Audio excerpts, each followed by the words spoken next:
अस्सलाम वालेकुम नाजरीन। इस केस के आगाज में आलम गोया गुंदुज को एक घोड़े पर सवार कराती है और उसे कबीले में घुमाने लगती है। गुंदुज बहुत खुश हो जाता है। थोड़ी देर बाद आयमा खातून भी वहां आ जाती हैं और गुंदुज को मुस्कुराता हुआ देखकर खुश हो जाती हैं। फिर वो अलमिला का शुक्रिया अदा करती हैं और उसकी काफ़ी तारीफें करने लगती हैं। इसके बाद वो दोनों खुशगवार मूड में बातें करने लगती हैं। दूसरी तरफ अर्तुल का काफिला ओगेदाई खान के असल ठिकाने पर पहुंच जाता है।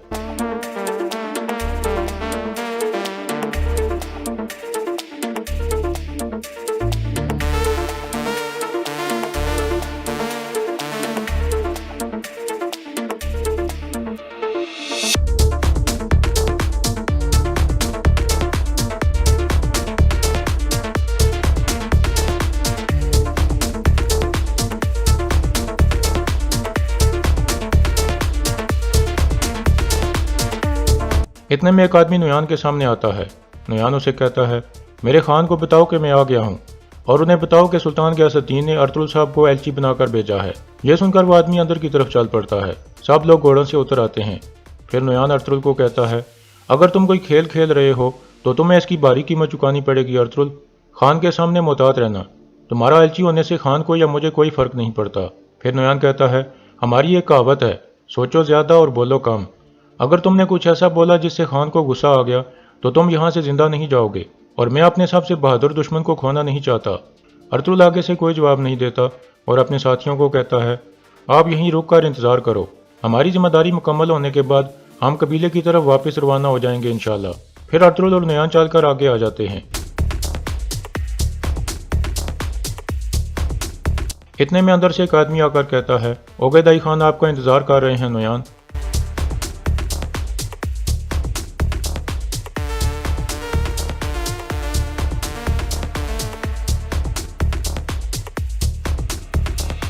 अर्तुल ओगेदाई खान के खेमे में पहुंच जाता है।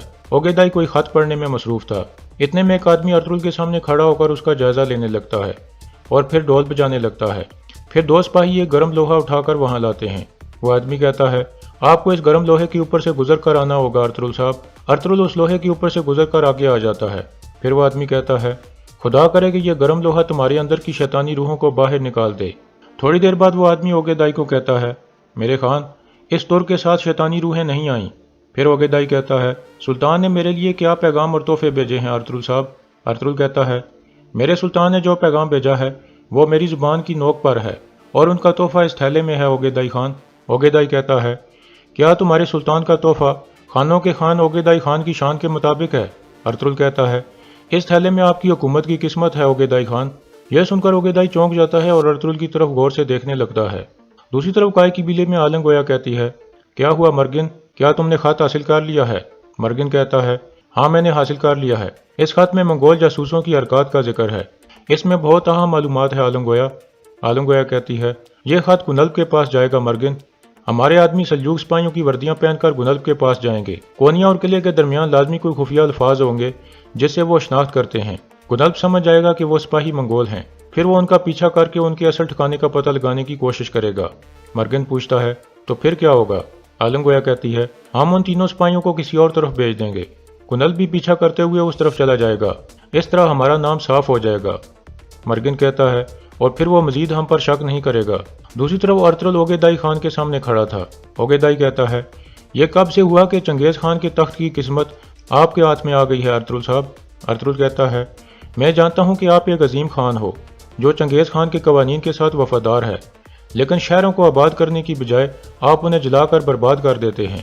ओगेदाई कहता है, क्या तुम सुल्तान गियासुद्दीन के एलची के तौर पर मुझे नसीहत करने आए हो या खराज तहसीन पेश करने आए हो। अर्तुल साहब, सुल्तान को कहो कि वो खुदा का शुक्र अदा करे कि मैंने अभी तक उसके शहर नहीं जलाए। अर्तुल कहता है, हम मुसलमान जिन शहरों को फतह करते हैं उनको जलाकर तबाह नहीं करते बल्कि उन्हें आबाद करते हैं। यह हमारी रियासत को रहमत वाली रियासत बनाता है। हम जानते हैं कि जो रियासत शहरों को बर्बाद करती है उस रियासत का जल्द या देर से गिरना लाजमी है। यह सुनकर ओगेदाई हंसने लगता है और फिर कहता है, क्या तुम मुझे अपने दीन की दावत दे रहे हो अर्तुल साहब। कुछ देर बाद ओगेदाई कहता है, हम और तुर्क हजारों सालों से एक दूसरे को जानते हैं, लेकिन तेंगरी वाहिद है जो इन सब से बड़ा है। चंगेज खान के मुकाम पर बैठकर इस जमीन पर तेंगरी का वाहिद नुमाइंदा मैं हूँ। आप मुझे बताओ कि मेरे तख्त की किस्मत कैसे इस थैले में हो सकती है। अर्तुल कहता है, हमारी सरहदों पर आपके सिपाही चंगेज खान के कवानीन को नहीं मानते। उन्होंने उन वादों को तोड़ा है जो आपने हमारे सुल्तान के साथ किए थे। हमारे सुल्तान ने इसीलिए मुझे एलची बनाकर भेजा है, वो इन मामलात को ख़त्म कराना चाहते हैं। यह सुनकर ओगेदाई हैरान परेशान हो जाता है। इसी दौरान अर्तुल के सिपाही बाहर खड़े थे और मंगोल सिपाही उनका मजाक उड़ा रहे थे और कह के मारकर हंस रहे थे। इतने में एक कमांडर आकर उन सिपाहियों को खामोश करा देता है और फिर आगे आकर पूछता है, क्या तुम लोग अर्तुल साहब के सिपाही हो? तुर्गत कहता है, हाँ। और तुम कौन हो? वो कमांडर कहता है, मैं कुतलू बाय, मैं भी तुम्हारी तरह एक तुर्क हूँ, मैं ओगेदाई की फौज का एक कमांडर हूँ। वामसी कहता है, तो फिर तुम मंगोलों के साथ क्या कर रहे हो? वो कमांडर कहता है, मैं दुनिया को फतह करने और शान और शोहरत के लिए यहाँ आया हूँ। खान की फौज में मेरे जैसे और भी कई तुर्क हैं। तुर्गत कहता है, अल्लाह के हुक्म से अनातोलिया अभी भी तुर्कों की हकमियत में है। कमांडर कहता है, अनातोलिया के सारे सिपाही भी हमारे साथ मिल जाएंगे, आप थोड़ा आराम कर लो, मैं दोबारा तुमसे बात करूंगा। यह कहकर वो कमांडर चला जाता है। दूसरी तरफ कारा जसर किले में एक सिपाही अंदर आकर गुनल्ब को कहता है, उसामतीन के राजा की तरफ से 3 कासिद आए हैं हुजूर। गुनल्ब कहता है, उन्हें अंदर लाओ। इसके बाद 3 मंगोल सल्जूक सिपाहियों के बेस में अंदर दाखिल हो जाते हैं। गुनल्ब उन्हें खुश आमदीद कहता है। फिर एक आदमी गुनल्ब को खत देता है। गुनल्ब उसे खोलकर पढ़ने लगता है। दूसरी तरफ ओगेदाई कहता है, तुम्हारी जुर्रत कैसे हुई कि तुमने मेरे ऊपर चंगेज खान के कवानीन तोड़ने का इल्जाम लगाया? अर्तुल कहता है, सच्चे अल्फाज एक तेज चाकू की तरह काटते हैं ओगेदाई खान। हमारे सुल्तान ने टैक्स दुगने करने वाली आपकी दरख्वास्त कबूल कर ली है और वो अमन मायदे को मजीद बढ़ाने की ख्वाहिश रखते हैं, लेकिन इस अमन मायदे की सिर्फ एक ही शर्त है कि आपको सरहदों पर खिलाफवर्जियों को रोकना होगा। ओगेदाई कहता है, तुम्हारी जुर्रत कैसे हुई मुझे ये कहने की कि मेरे सिपाही खानों के खान ओगेदाई खान की अतात नहीं करते और चंगेज खान के कवानीन तोड़ते हैं? अर्तुल कहता है, अगर आप सरहद के चंद सिपाहियों को कंट्रोल नहीं कर सकते तो आप सारी दुनिया पर कैसे हुकूमत करोगे ओगेदाई खान? यह सुनकर ओगेदाई शदीद गुस्से में आ जाता है।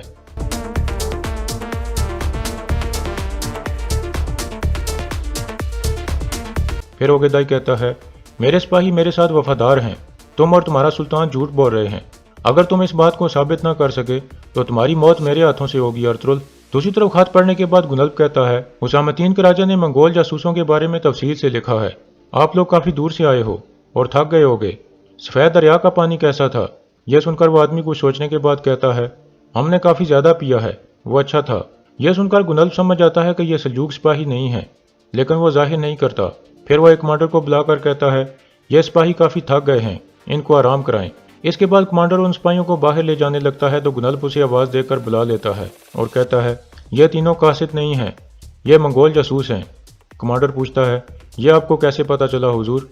गुनल्ब कहता है, जब मैंने इनसे पानी के बारे में पूछा तो इन्हें कहना चाहिए था कि पानी मिट्टी से ज्यादा मीठा था। यह कोनिया के साथ हमारे खुफिया अल्फाज हैं। कमांडर कहता है, तो फिर मुझे इजाजत दें कि मैं तीनों की गर्दन उड़ा दूं। गुनल्ब कहता है, नहीं, इनको अभी आराम करने दो, वो यहाँ से निकलकर अपने असल ठिकाने पर जाएंगे, फिर हम उनका पीछा करके वहाँ पहुँच जाएंगे।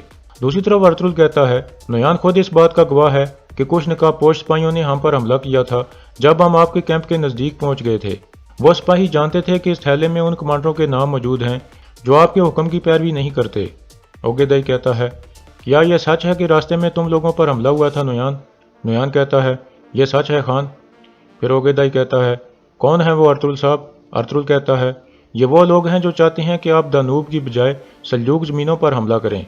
जान लें कि ये लोग कल आपकी हुकूमत छीनने से भी बाज नहीं आएंगे जब उन्हें मौका मिलेगा। ओगेदाई सख्त गुस्से में आ जाता है और कहता है, कौन है वो अर्तुल साहब?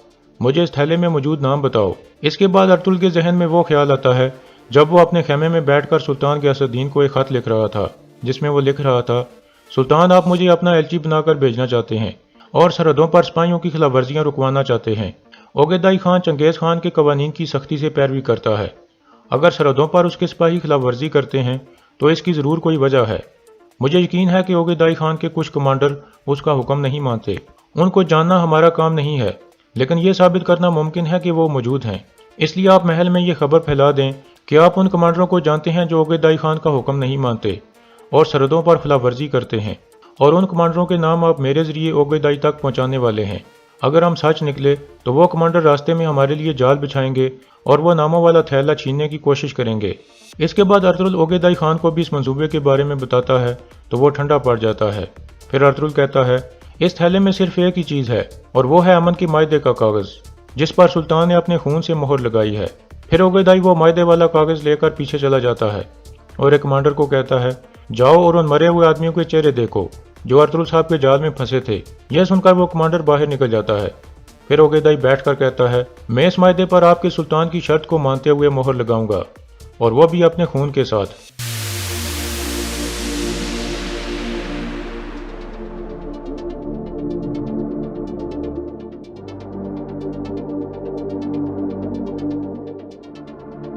इस तरह ओगेदाई उस अमन मायदे पर मोहर लगा देता है। फिर ओगेदाई कहता है, लेकिन अर्तुगरुल साहब, आपके लिए मेरे पास एक पेशकश है।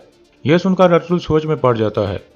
बाहर वह तुर्क कमांडर अर्तुगरुल के साथियों के साथ बैठा हुआ था और कह रहा था, मैं ओगेदाई खान की फौज में शामिल तमाम तुर्कों का जिम्मेदार हूँ। मैं हर चीज़ के बारे में जानता हूँ कि कौन क्या है।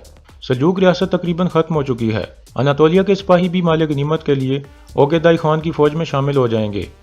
तुर्गुत कहता है, आप इतने पुरयकीन मत हों।